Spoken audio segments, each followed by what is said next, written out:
Assalamualaikum warahmatullahi wabarakatuh. Apa kabar semuanya? Jumpa lagi dengan saya Ahmad Fatahila di channel NLP Spiritual Motivasi. Pada video kali ini kita akan belajar tentang NLP dengan tema The Map is Not Territory, yang artinya adalah peta bukanlah wilayah itu sendiri.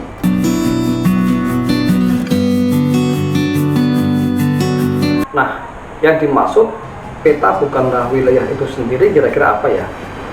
Nah, pasti teman-teman masih banyak yang belum mengetahui bahwasanya ini merupakan suatu asumsi atau presuposisi di dalam NLP yang sangat terkenal ya. Ya, memang banyak orang menganggap ini nggak masuk akal atau apalah ya. Tapi sesungguhnya kalimat The Map is Not Territory itu adalah sebuah kalimat ungkapan atau metafora yang menggambarkan bahwasanya suatu peta itu bukanlah wilayah itu sendiri. Nah, yang dimaksud peta di sini bukanlah peta yang asli, ya, tetapi peta yang dimaksud adalah mental kita atau persepsi kita, anggapan kita terhadap realita. Nah, realita itu adalah teritori atau wilayah yang ada pada kenyataannya, sedangkan persepsi kita adalah peta atau gambaran yang kita tangkap dari realita yang sesungguhnya. Dan sebagaimana peta, ya, peta ya tetap peta, bukanlah wilayah itu sendiri, melainkan hanya sebuah gambaran dari adanya suatu wilayah, dari adanya suatu kondisi di suatu tempat. Tetapi kalau kita masuk ke dalam realita itu atau masuk ke dalam misalkan peta sebuah pulau ya, kita masuk ke dalam pulaunya, maka antara peta dengan pulau pasti banyak perbedaan. Nah, seperti itu. Nah, ini menggambarkan bahwasanya kita sebagai manusia selalu menganggap realita itu hanya sesuai dengan prasangka kita, hanya sesuai dengan peta internal diri kita sendiri. Kenapa bisa begitu? Karena manusia dalam merespon dunia luar ya, itu hanya berdasarkan asumsinya sendiri saja, hanya berdasarkan perspektif dirinya sendiri saja, begitu. Artinya manusia dalam mengenal lingkungan luarnya itu hanya berdasarkan penilaian secara subjektif saja, bukan secara objektif, begitu. Dan dampaknya adalah kita seringkali menganggap atau menilai suatu realita tetapi ternyata salah, begitu. Ya, kenapa? Karena the map is not territory, ya. Karena apa yang kita anggap sesungguhnya tidaklah seperti realita yang sesungguhnya, melainkan bisa jadi benar atau bahkan lebih benar atau bahkan bisa jadi salah, gitu. Nah, satu contoh ya, bila Anda pernah main Facebook ya, tentu pernah ya, Anda melihat seseorang yang update status, kemudian update statusnya itu seolah-olah nyindir Anda. Nah, padahal itu belum tentu benar. Kemudian apa yang terjadi? Anda mengomentari status tersebut dengan nada yang nyindir, gak suka, bahkan marah-marah. Nah, kenyataannya status tersebut bukan untuk Anda ternyata, melainkan untuk orang lain. Nah, ini menunjukkan bahwasanya apa yang kita anggap biasanya tidak seperti yang kita anggap, ya. Apa yang kita nilai biasanya tidak seperti yang kita nilai, begitu ya. Jadi anggapan kita, penilaian kita terhadap kondisi di luar diri kita, terhadap dunia luar itu tidak persis sama, bahkan seringkali melenceng dan sebagainya. Itulah sebabnya juga kenapa di dalam ajaran agama itu melarang kita untuk bersuudzon atau berprasangka buruk. Kenapa? Karena prasangka buruk itu hanya menggunakan referensi dirinya sendiri secara subjektif, tidak menggunakan referensi secara objektif dari dunia luar dari kita. Nah, dan dampak yang buruk adalah kita bisa menjadi sakit mental. Kenapa? Karena seringkali mengurusi urusan orang lain yang nggak penting, kita anggap buruk lah, kita anggap kurang inilah, kita anggap kurang itulah, dan lain sebagainya. Contoh lainnya adalah kalau ada penggemar film ya, mungkin Anda senang menunggu-nunggu film yang sedang dirilis. Ketika filmnya sedang ditayangkan di bioskop misalkan, ya, begitu Anda menontonnya dan ternyata tidak sesuai dengan ekspektasi Anda, maka Anda langsung menilainya dengan kurang inilah, kurang greget lah, kurang action lah, kurang seru lah, dan lain sebagainya. Nah, itulah persepsi kita, anggapan kita. Kita selalu menilai sesuai dengan apa yang kita anggap itu benar, tetapi belum tentu benar. Namun hanya persepsi kita saja. Nah, yang kita anggap, yang kita nilai, yang berada di dunia luar itu tidak pernah persis sama dengan apa yang kita anggap. Gitu. Contoh lain begini. Dulu ya, waktu kita memilih presiden ya, ada dua kubu. Ya, sebut namanya saja biar jelas. Ada kubu Prabowo dan ada kubu Jokowi. Anda yang dulu memilih kubu Prabowo pasti akan selalu memuji dia, ya. Kemudian akan menghina-hina kubu Pak Jokowi. Ada yang begitu ya, banyak sekali.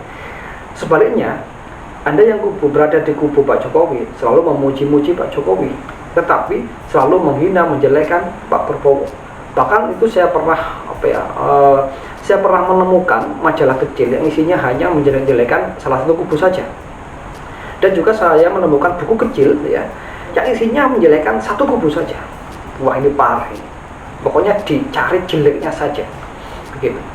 Nah, tetapi pada dasarnya, pada kenyataannya, apakah benar seperti itu? Kan tidak.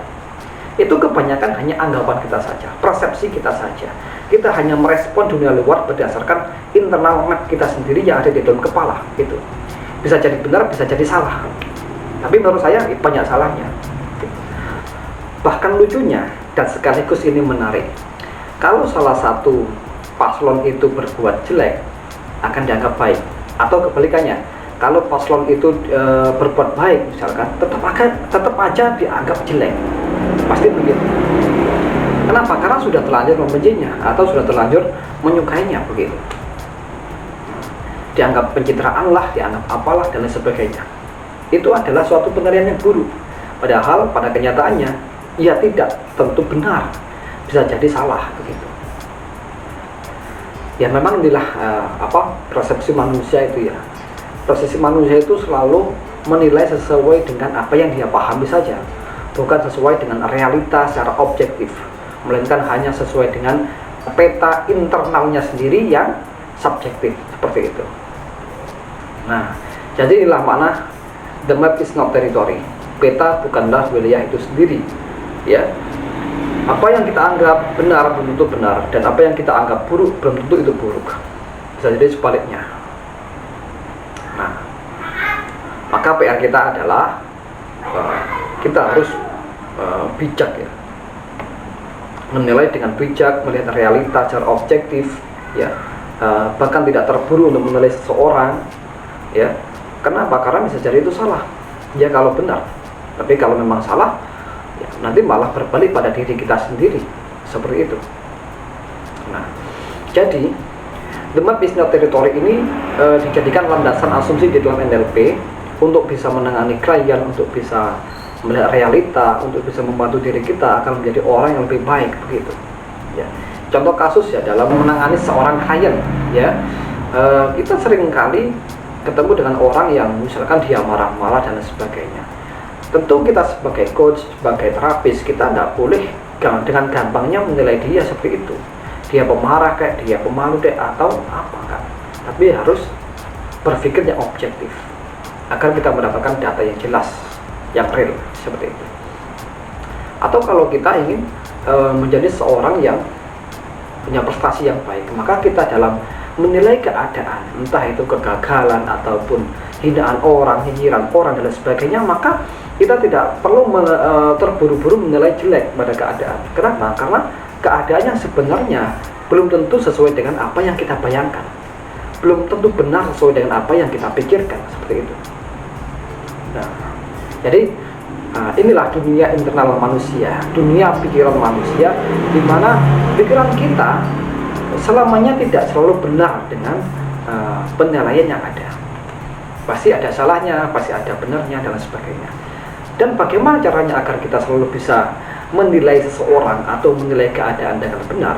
Caranya adalah harus dengan berpikir yang objektif dan bijaksana, mengumpulkan banyak referensi, ya, mendengarkan, melihat, membaca situasi dan lain sebagainya. Ya, bahkan sekarang ada banyak berita hoax ya yang menjelekkan presiden, menjelekkan politik ya, isu mengalir dan lain sebagainya, semuanya belum tentu benar. Maka kita harus ada yang namanya klarifikasi atau tabayun. Dengan cara apa? Dengan cara menyelidiki secara objektif ya, berpikir yang dewasa, berpikir yang kritis dan bijaksana, supaya realita yang kita nilai tersebut ya tidak kita terlalu mentah-mentah, tetapi kita pikirkan secara dewasa, secara matang, secara bijaksana, agar kita pun bisa mendapatkan informasi yang real seperti itu. Oh ya, saya punya contoh lagi. Saya kenal seseorang di mana orang ini seringkali apa ya, kalau saya pikir itu sering terlalu terburu-buru untuk menilai seseorang. Bisa menilai dengan jelek, bisa menilai terlalu baik gitu. Tergantung apa? Tergantung mood. Kalau orang ini suka sama seseorang, dia langsung dipuji-puji. Tetapi begitu mendengar berita buruknya, langsung dicaci maki.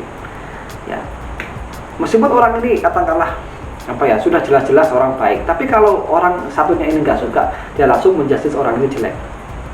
Ya, kebalikannya kalau ada orang baik, ya, meskipun orang lain menganggap ini jelek, banyak masalah dan sebagainya, tapi orangnya suka, maka dia dipuji-puji, disanjung-sanjung dan sebagainya. Nah, ini bukti manusia itu menilai seseorang hanya berdasarkan prasangkanya sendiri saja, hanya berdasarkan anggapannya sendiri saja, bukan berdasarkan realita yang ada. Seperti itu.